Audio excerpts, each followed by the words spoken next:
Nicolás Leal y Felipe Reyes, junto a sus invitados, analizan la actualidad económica y sus conexiones con la política, el medio ambiente, la tecnología y más. Bienvenidos a Clave Morse. Bienvenidos y bienvenidas todos y todas a Clave Morse. Hoy martes 5 de septiembre. Ya entramos en el mes de septiembre, mes en que en el hemisferio sur empieza la primavera, empiezan a cambiar los ánimos, ¿cierto? Y vamos a ver si es que lo que nos compete este programa, ¿cierto? Que es de decodificar la economía, hacerla simple, digerible. Bueno, vamos a ver si van cambiando los vientos de la economía.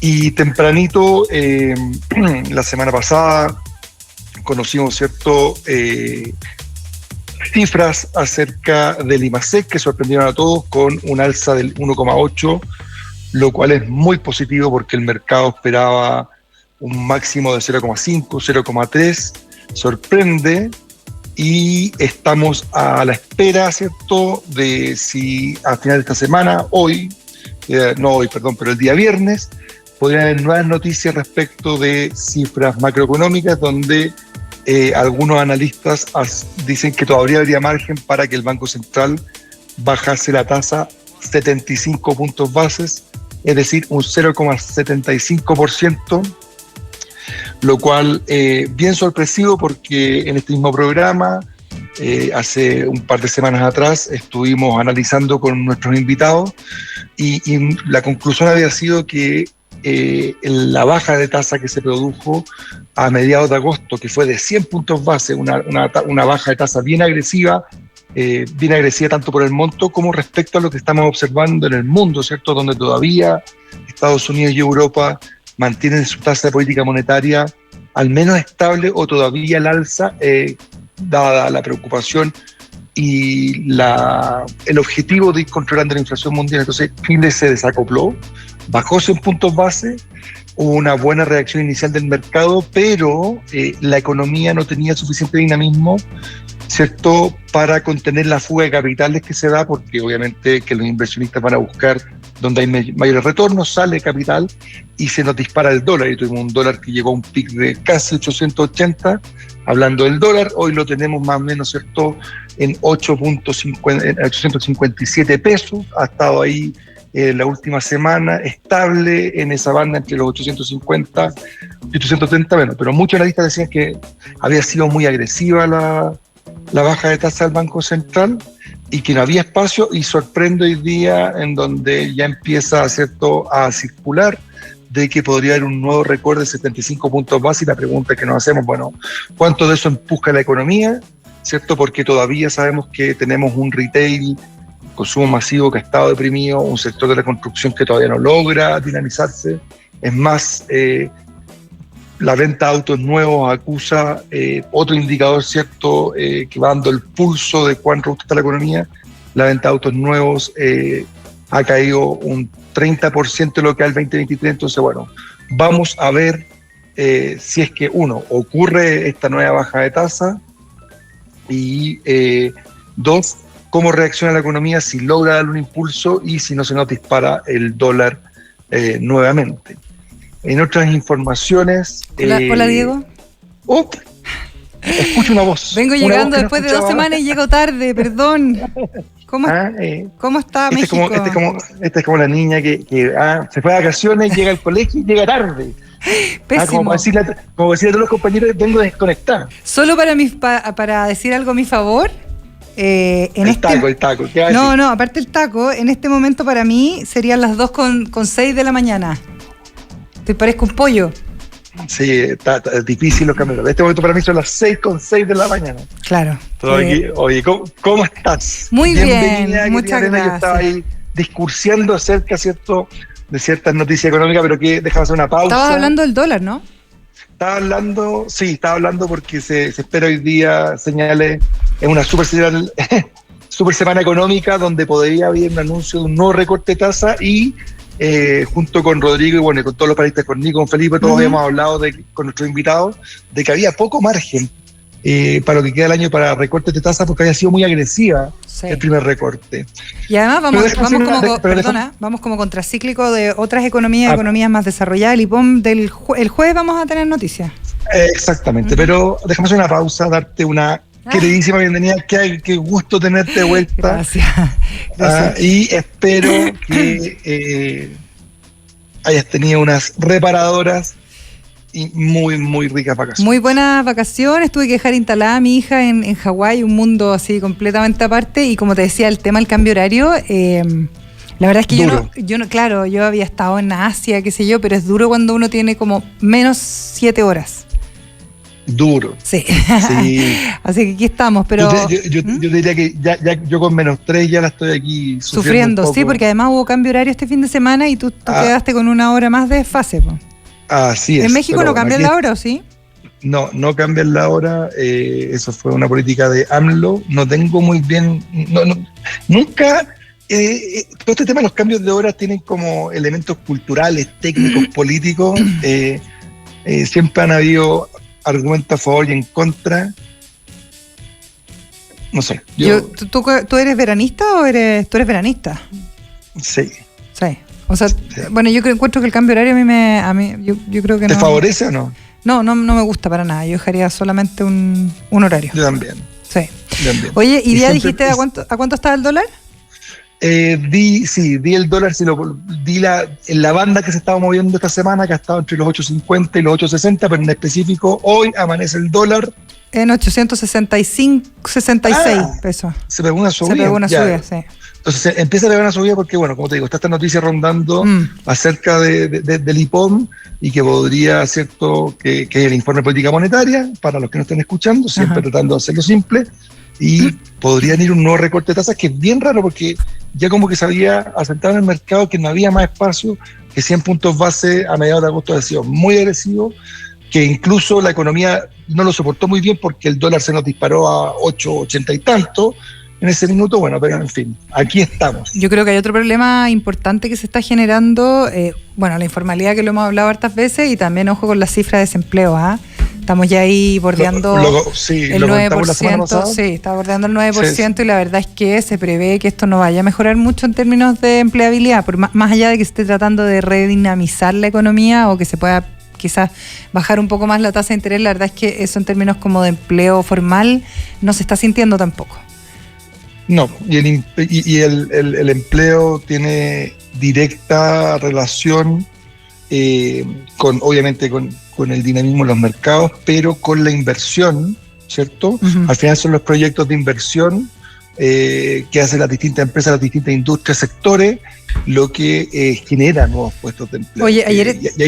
sí. Dale. No, que estaba leyendo que efectivamente se está comenzando a preparar un estudio importante respecto a la empleabilidad, una investigación que va a ser a nivel chileno, pero que replica una encuesta que hace el Foro Económico Mundial sobre el talento del futuro. Hasta se está tratando de empezar a pensar un poquito también, y no solamente mirando el día a día y como que nos coma la cotidianidad, respecto a de qué manera se pueden formar capacidades que se van a necesitar en el país, cómo determinan, por ejemplo, las tendencias no solamente digitales, sino también socioeconómicas, el mundo laboral en algunos años más. Y ahí el Consejo de Talento Futuro, que es una iniciativa de Generation Chile en alianza con algunos mundos privados, y también, por ejemplo, está metido el Mercurio, empezaron a preguntarse esto en este consejo, donde colabora gente que es del mundo público, privado, también de la academia. Van a participar 30 personas y van a estar haciendo este estudio que tiene que ver con las necesidades de formación de talento, que yo creo que están un poquito atrasados, pero bueno, nunca es malo que se desarrolle. Y como te digo, van a replicar esta encuesta que hace el World Economic Forum, pero a nivel nacional, bien aterrizado, porque la verdad es que este tema, yo creo que, como te digo, está un poco atrasado, y estamos viendo cómo la informalidad nos va carcomiendo económicamente. Y ahí aparece otro reportaje que uno puede hacer mención, que tiene que ver con algo que se está mirando bien así como de cerca, que es la latinoamericanización de nuestra política y nuestra economía frente a cómo estábamos parados antes con nuestros vecinos. Sí, a mí como que varias reflexiones en torno a lo que comentas, querida Lera. La primera es que ciertamente el mercado laboral el escenario, ni siquiera llamándolo el mercado laboral, es un escenario que yo creo que ya cambió radicalmente y que tiene otra variable subyacente que también se está hablando, que tiene que ver con el mundo de la productividad, que ha sido como una espinita, sí, ¿cierto? Que la hemos tenido clavada ahí, que nos molesta, que hemos sido capaces de poner el cascabel al gato porque ya venimos hablando, yo creo que hace 10 años, ¿cierto?, de esta caída de la productividad laboral. Y por lo tanto tiene que ver con los nuevos tipos de trabajo, con las nuevas habilidades, y cómo hay un concierto entre empresa, industria, Estado, porque la reconversión de la masa laboral es algo que es lento, ese es el problema, es lento. Y podemos llenarnos de diagnósticos, yo creo que no es que no le vea valor a que haya un informe más. El punto es que todos los cambios... ¿Qué vamos a hacer con esto? Claro. ¿Qué vamos a hacer? Porque los mismos diagnósticos que tenemos en educación, sí, y vamos viendo cómo la educación no cambia, sino que discutimos elementos de forma, de propiedad, ¿cierto? Si es manejada por el Estado, pero cambia poco, y vamos hipotecando generaciones y generaciones, y los cambios en educación, en capacidades laborales, son lentos, toman tiempo, y cuesta y... Sí. Y está con mucho tema, como te digo, del tema de productividad que está y que ha habido todo, o sea, se está aflorando nuevamente la caída sostenida que está teniendo en productividad Chile, y eso, bueno, nuevamente, no. Eso requiere de suma urgencia, ¿no? Deberíamos decirlo así, ¿no? Y volvemos a los diagnósticos de esta falta de capacidad de planificación de largo plazo, que sea, ¿cierto?, fuera de los ciclos y los debates políticos partidistas, etcétera, etcétera. Oye, viste que estaban hablando acá en el programa de Nicolás, no sé si lo escuchaste, pues muy temprano allá, pero... se firma la ley. Sí no. Se firma la ley CERNAC te protege. Estaba precisamente la subsecretaria de Economía acá en el programa Copano News. Y bueno, vemos que se hace esta firma con harto bombo y platillo, ¿no es cierto? Y tiene que ver con darle mayores facultades a el CERNAC. Y ahí yo estaba escuchando una serie de situaciones que se van a ir dando y que son precisamente en pro de proteger de alguna otra manera a los consumidores, pero yo creo que esto va a tener otra arista que se está mirando poco y que tiene que ver con cómo se comportan las empresas frente no solo a los consumidores, a los stakeholders en general. Eso es, yo diría que esto es una gran noticia, es una gran noticia porque yo diría que CERNAC es una institución que ha ido ganando en robustez, en estructura y en visibilidad. Y yo creo que tú y yo somos de una generación en que no pasaba nada con el CERNAC, No pasaba nada con el CERNAC y uno ya estaba asumido culturalmente y resignado. Exacto. ¿Cierto? A que no había que alegar y que en buen chileno, si te cagaban, te cagaban. Sí, tal cual. y de a poco el CERNAC se ha ido robusteciendo, se ha ido validando y es una de las instituciones fuertes. Yo creo que así como deberíamos estar súper orgullosos en Chile de nuestro Servicio de Impuestos Internos, ¿cierto? Que es un ejemplo de clase mundial. El CERNAC yo creo que también es bien único y se ha ido posicionando como una institución y que la gente empieza a entender que tiene su derecho y que acude, y que cuando acude y alega, ¿cierto?, cosas pasan, y fortalecer el CERNAC siempre es una buena noticia.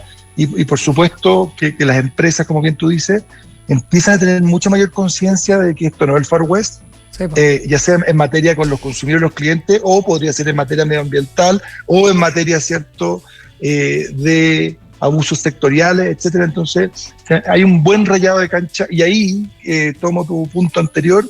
Yo, creo que es muy odiosa la comparación de que si Chile se empieza latinoamericano, ¿no? Creo que es una lata ponerle ese estigma a Latinoamérica. Sí. Yo creo que Latinoamérica es un gran polo de desarrollo social, cultural, económico para el mundo, y no me gustaría así como en los 90 se estigmatizaba África. Sí. Trataría de no caer en eso. Dos cosas, varios comentarios acerca de lo que tú estás diciendo. Primero, el tema del fortalecimiento del CERNAC va a tener una patita que es interesante y que tiene que ver con el individuo solo, ¿no? No solamente las demandas colectivas, que ha sido lo que ha funcionado mejor, digamos, como cuando hay representatividad de esta institución. Eso por un lado.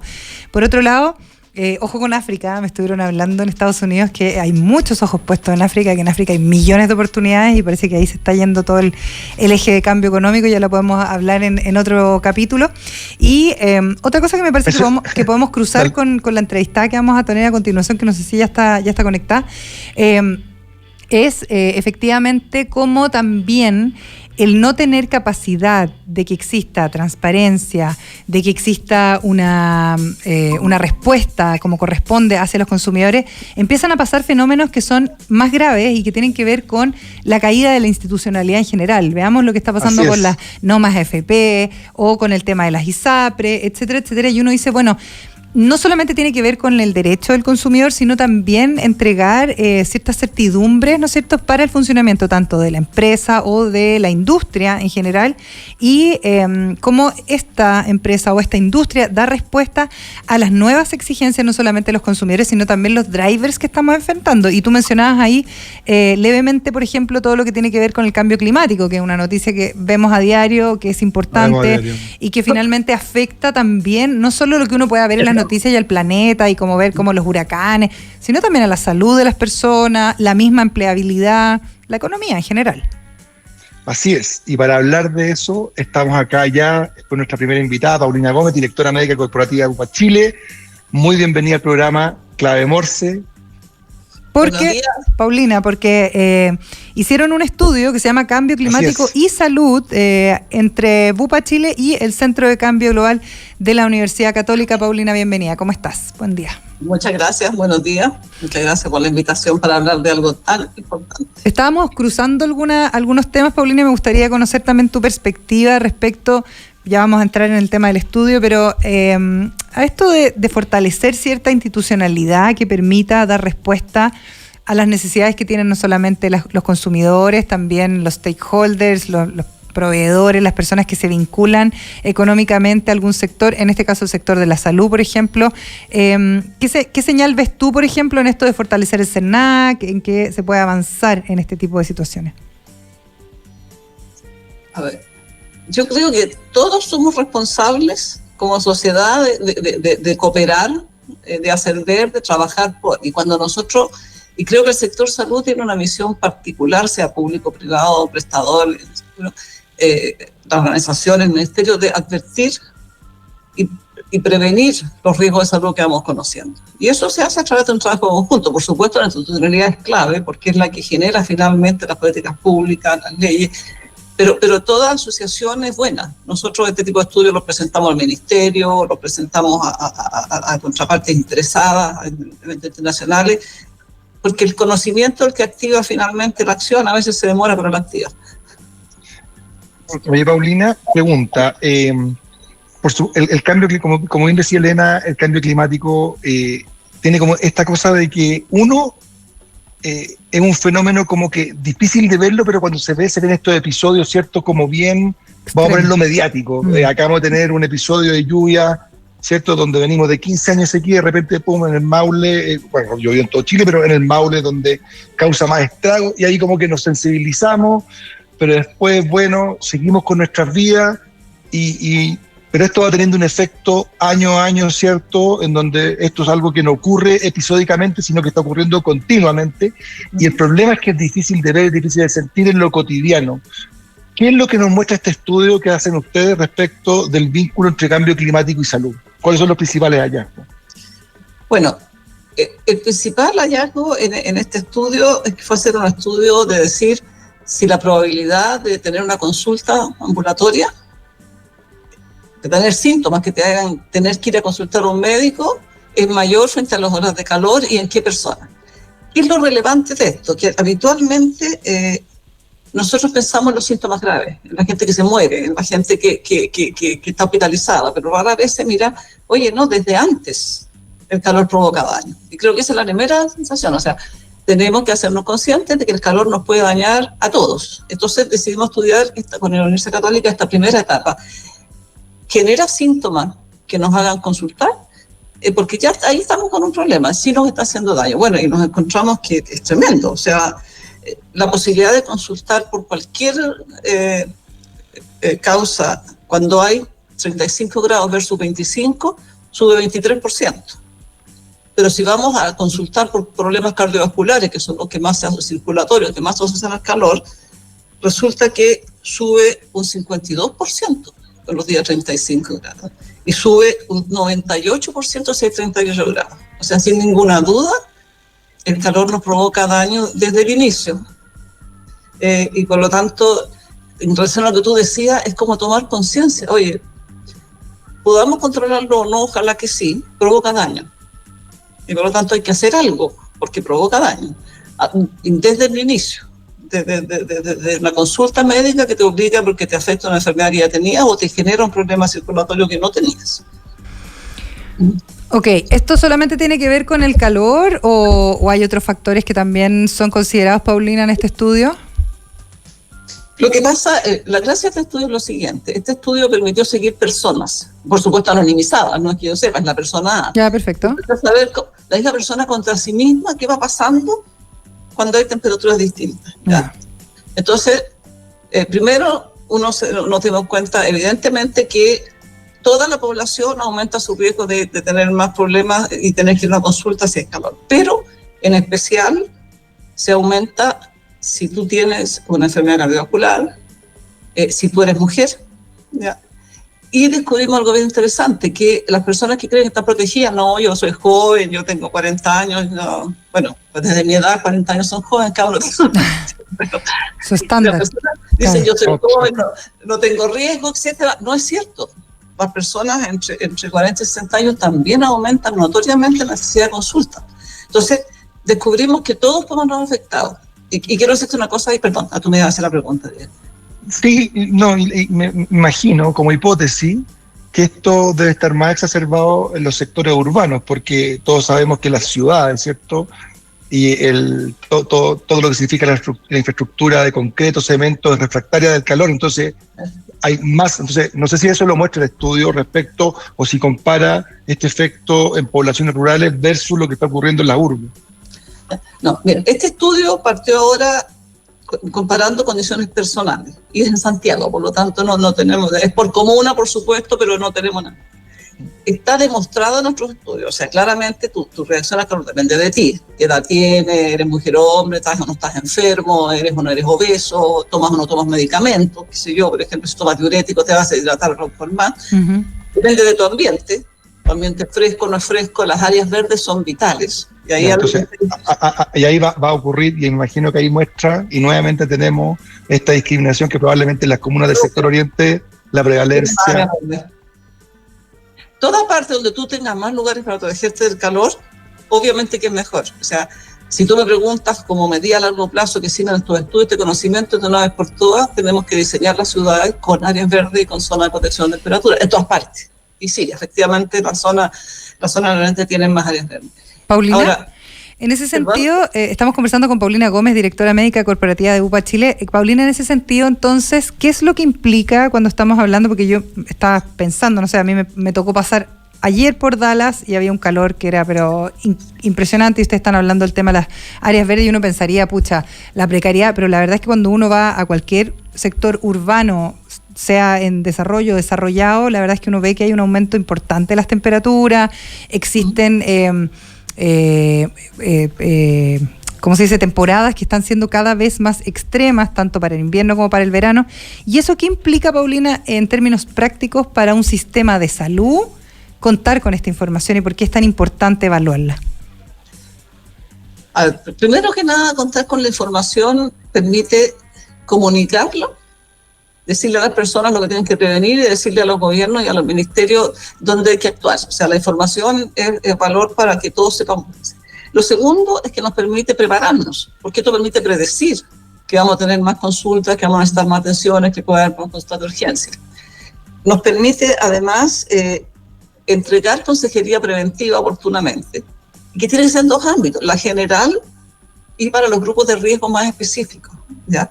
No siempre es fácil, pero al menos la gente, si sale de usar un sombrero, hay que hidratarse, hay que protegerse con anteojos de sol, hay que no evitar hacer ejercicio, actividad del aire libre, hay que proteger laboralmente a las personas que trabajan expuestos al calor muchas horas con mayores tiempos de descanso y demás. Entonces, por un lado, prepararnos para atender la mayor demanda que sí o sí va a venir esos días.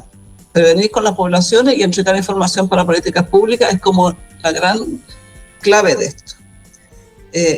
Y una cosa que es importante, que yo quiero resaltar de este estudio.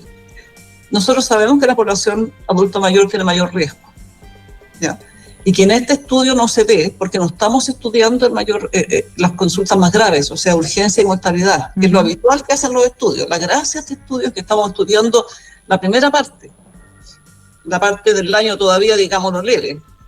Y eso es lo que hace interesante, decirnos, oiga, no se descuide, todos estamos en riesgo hoy día con el calor, independientemente de que usted sea una persona joven o activa. Mucha gente sale igual a hacer ejercicio, no se hidrata bien, etcétera. Entonces, como te digo, eduquemos a la gente para que ayudar a prevenir, ayudemos a identificar el riesgo, ayudemos a los médicos, enfermeras y otros profesionales a estar conscientes, detectar oportunamente signos que pueden ser consecuencias del calor y ayudemos al país a tomar decisiones. Esas son...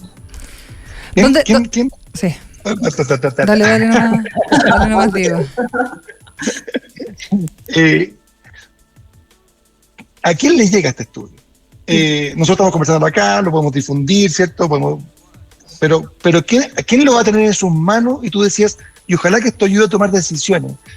¿A qué tomadores de decisiones le debiese llegar o le está llegando este estudio? ¿Y qué tipo de decisiones se podrían tomar hoy a raíz de esto? A ver, no pretendemos a nosotros con este estudio cambiar el mundo, pero sí apoyar, porque la investigación se va a apoyar. Hay tres tipos de cosas. Una que ya existe y que el Ministerio y la Secretaría nos envían alertas frente al calor para prepararnos, ¿ya? Este estudio, interesantemente, como dice, preparemos también con los que creemos que no tenían riesgo. Todos estamos siendo afectados por el calor. Y preparemos también en la consulta ambulatoria y no solamente en la urgencia o la hospitalización. Es el primero como sector salud. Pero hay otros sectores, o sea, la planificación urbana y la construcción de viviendas y edificios es un sector que deberíamos lograr llegar, por lo que te digo, porque claramente hay que diseñar ciudades que estén preparadas para tolerar mejor el calor, y eso significa tanto en las casas, los edificios, como en las áreas verdes, como en los lugares de hidratación, etc. Y a lo mejor hasta podemos llegar a algunos municipios. Yo suelo hacer bastante ejercicio al aire libre y de repente las tomas de agua de las plazas no tienen una gota de agua. Entonces tenemos cosas hasta menores o mayores. Por eso hablo de que uno también tiene que autocuidarse y andar con su botella. Ahora, son medidas a largo plazo, las medidas de construcciones de ciudad saludables. Y por eso son las más preocupantes, porque la mira a largo plazo no siempre es fácil de hacer. Ni está, claro. Le agradecemos a Paulina Gómez, directora médica corporativa de UPA Chile, por esta conversación con Clave Morse. Que te vaya muy bien, Paulina, que tengas un buen día. Muchas gracias, Paulina. Gracias a ustedes. Les voy a contar que en IDEMAX impulsamos y damos vida a un futuro con empresas y negocios relevantes para el mundo. Somos una consultora de negocios que piensa sin límites para impactar el futuro de cada empresa. Transformamos el presente para impactar el futuro. Negocios, proyectos, innovación. Nos puedes visitar en idemax.com. Y yo te cuento que si tú quieres salir de Chile al mundo, de cualquier parte de la región, no solamente de Chile, puede ser de Latinoamérica, y quieres conquistar los marketplaces mundiales, para eso está Lab Marketplace, la tecnología que permite comercializar tus productos en marketplaces internacionales. Conecta, publica, gestiona integradamente muchos canales a través de una sola plataforma. Encontrarás distintas herramientas para optimizar y eficientar tus ventas globales. Exportar y vender en marketplaces nunca fue tan fácil.